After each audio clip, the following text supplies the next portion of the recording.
नमस्कार, अर्चना हिंदी क्लासेस में आप सभी का बहुत बहुत स्वागत है। आज की कक्षा 10 के लिए है, या कक्षा 11 में अगर बिहारी का सिलेबस है तो उसके लिए है, 9 में है तो उसके लिए है ये जीवन परिचय।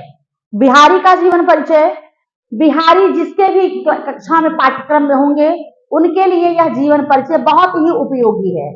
आज की कक्षा में हम बिहारी लाल का जीवन परिचय पढ़ाएंगे और इनका जीवन परिचय बहुत ही महत्वपूर्ण है, क्योंकि गद्य और पद्य से दोनों से एक एक जीवन परिचय आपकी परीक्षा में आता है। तो जीवन परिचय बहुत ही सरल ढंग से हम आपको बताएंगे कहानी के हिसाब से। आप उसे सुनिए, समझिए और अपने शब्दों में लिखिए, क्योंकि रटने की प्रक्रिया आप छोड़ दीजिए।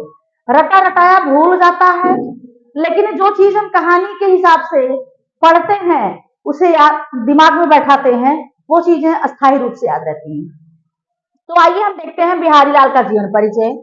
बिहारी का जन्म बसुआ गोविंदपुर, जो कि ग्वालियर के पास है, वहां इनका जन्म 1603 ईस्वी में हुआ था। कब हुआ था? बसुआ गोविंदपुर में 1603 ईस्वी में बिहारी जी का जन्म हुआ था। इनके पिता का नाम था केशव राय चौबे। केशव राय चौबे इनके पिता थे। इनका विवाह हुआ था मथुरा में, और कुछ समय के बाद ये मथुरा आकर के रहते हैं और केशव दास को अपना गुरु मानते हैं, और केशव दास ओरछा में आकर के उनसे शिक्षा दीक्षा ग्रहण करते हैं। बिहारी जी, कहा जाता है कि बिहारी जी राजा जय सिंह के आश्रय में रहते थे। राजा जय सिंह के आश्रय में थे और राजा जय सिंह इनसे बहुत प्रसन्न रहते थे। इनकी प्रसन्नता को लेकर के, इनसे प्रसन्न होकर के इनकी प्रत्येक दोहे पर वे उन्हें एक मुद्रा देते थे। बिहारी एक बार राजा जय सिंह अपनी छोटी रानी के प्रेम में बहुत ही आसक्त थे और राजकाज पर ध्यान नहीं देते थे। इससे बिहारी जी को बहुत कष्ट हुआ। वे सोचे अगर राजा इस तरह से करते रहे तो राज्य का क्या होगा। इस प्रकार से वो एक दोहा लिखते हैं और राजा जय सिंह के पास भेजते हैं। दोहा है,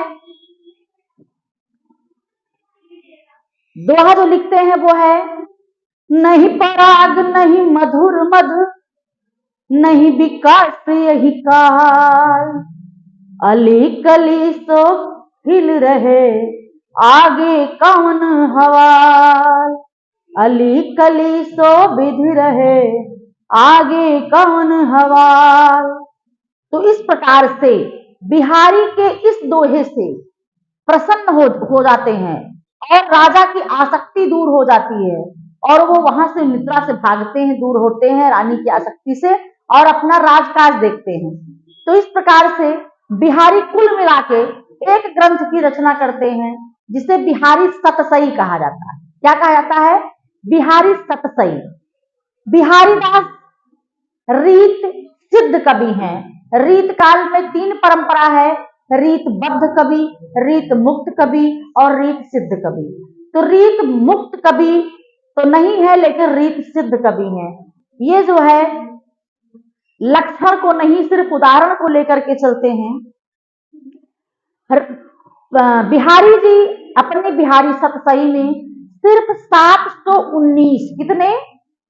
719 दोहों का इसमें जो है वो है संग्रह है, और 719 दोहा सिर्फ एकमात्र ग्रंथ बिहारी सतसई लिख करके हिंदी साहित्य में अमर हो गए बिहारी जी। बिहारी जी के विषय में कहा जाता है कि इनका ग्रंथ बिहारी सतसई गागर में सागर के समान है और एक ही ग्रंथ हिंदी साहित्य में इन्हें अमर कर देता है। इसीलिए कहा जाता है कि सतसैया के दोहरे ज्यों नाविक के तीर, देखन में छोटन लगे घाव करे गंभीर। सतसैया के दोहरे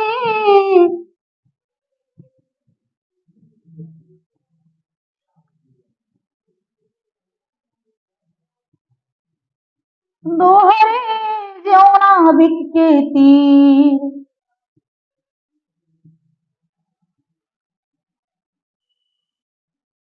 सतसैया के दोहरे ज्यों नाविक के तीर, और देखन में छोटो लगे, देखन में छोटो लगे, घाव करे गंभीर। तो इस प्रकार से बिहारी जी का यह एक दोहा बहुत ही चरितार्थ है उनके लिए, उनके ग्रंथ, किसके लिए? बिहारी सतसई के लिए है कि एक ग्रंथ बिहारी सतसई जिसमें 719 दोहे हैं, उसी से बिहारी जी हिंदी साहित्य में अमर हो जाते हैं। क्या? सतसैया के दोहरे ज्यों नाविक के तीर। मैंने इसलिए लिख दिया कि आप इसको याद कर लीजिएगा, यही सब तो नंबर दिलाते हैं। ठीक, तो आप जो है इसे याद कर लीजिएगा। बिहारी जी इस प्रकार से वे अपने ग्रंथों की रचना करते हुए आगे बढ़ते हैं। भाषा शैली बिहारी जी की पूर्णतः क्या है? ब्रज भाषा है, मुक्तक शैली है, और ये जो है अपने दोहों में यमक, श्लेष और पूर्वोपमा की इनके ग्रंथों में अलंकारों की भरमार है। कौन से अलंकार है? यमक है, श्लेष है, पूर्व उपमा अलंकार है। और इस प्रकार से अंत में बिहारी जी की पत्नी का देहावसान हो जाता है। उसके बाद हिंदी साहित्य से ये क्या कर लेते हैं? संन्यास ले लेते हैं बिहारी जी, और अंत में बिहारी जी की मृत्यु जो है 1663 ईस्वी में कहाँ हो जाती है? ये अंत में चले जाते हैं, मृत्यु के समय ये बिहारी जी चले जाते हैं वहां, क्या कहते हैं, मथुरा, और वहीं पर इनका जो है देहावसान हो जाता है। इस प्रकार से बिहारी जी का जीवन परिचय जो आपके पाठ्यक्रम में है। बिहारी का जन्म 1603 ईस्वी में हुआ। स्थान बसु